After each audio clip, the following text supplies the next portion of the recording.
Okay, Sam, do you have another poll for us? I do. I have one more poll, and it's simple. It's a simple poll, admittedly, but what is the best streaming platform for watching movies?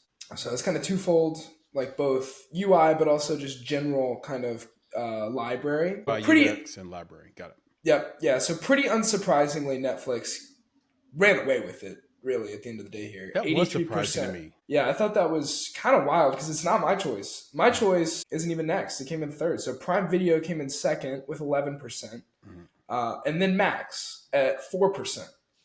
Yeah, I picked And then Max. yeah, I think Max is the best, and then Mubi, which is also great, at just 2%. I think really what this kind of came down to is like brand, right? Like now everybody The power knows of branding. Netflix. You know what I mean? And they associate Netflix with streaming in general. It's synonymous. It's like Kleenex to an extent. Kleenex or Google. It's like Kleenex or Google or Coke. In the Right. South where I'm from, Drink you a Coke. we're all a little slow down here. We call soda Coke. Everything's Coke. Give me a Coke. And we might want an orange Fanta, but we still call it a Coke. Right. But What flavor Coke do you want? Well, yeah, what flavor Coke do you want? Yeah, Sprite. It's exactly right. So it's so stupid. Anyway, old habits die hard. But here's the deal. You didn't even include Apple TV Plus, Sam, which I think is show for show the best streamer. Show for show. It's not better. I'm not saying it's better. Yeah, we're going movie for movie. We're doing movie for movie. But also, show for show and movie for movie. Like they had Coda. So here, here's the thing.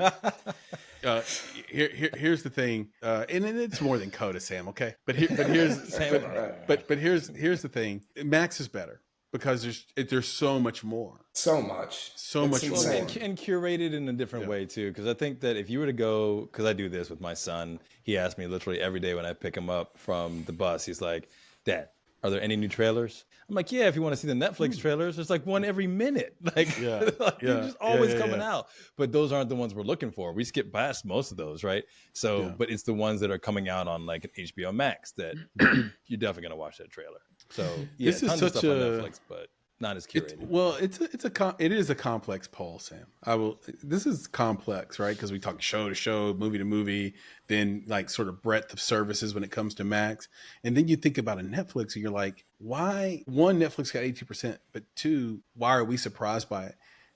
Netflix has better movies than maybe any of those streamers do. And you find that out come award season. But they have so much content and they don't promote the award-winning films like they do. Their FYC films don't get promoted like their everyday shows. And so it's super diluted and pushed down. And you don't even realize like there's Roma on there and there's like mid-December. It was one of the best ones from last year. It didn't, made no noise. They pushed Maestro.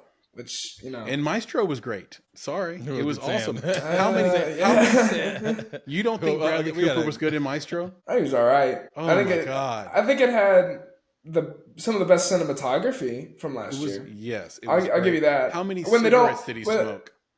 Oh, endless. When they didn't put that atrocious black and white filter.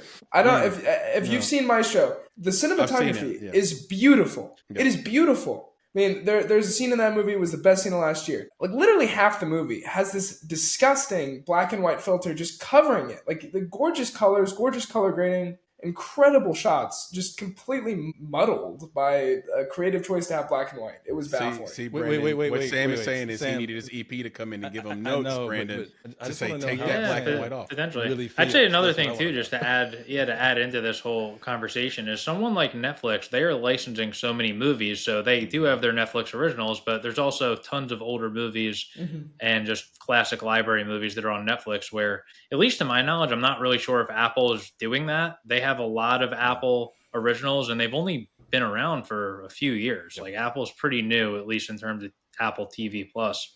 And I think all of their shows, maybe not all of them, but a lot of their shows, they've got the morning show, they've got Ted Lasso.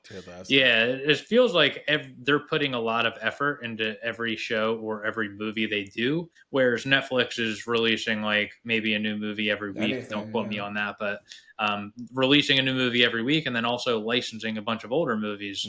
And Max is similar where they've just got that great HBO library from the 90s and the 2000s. And I feel like they've even diluted a little bit as well with acquiring all these other projects they now have streaming, where before it was HBO.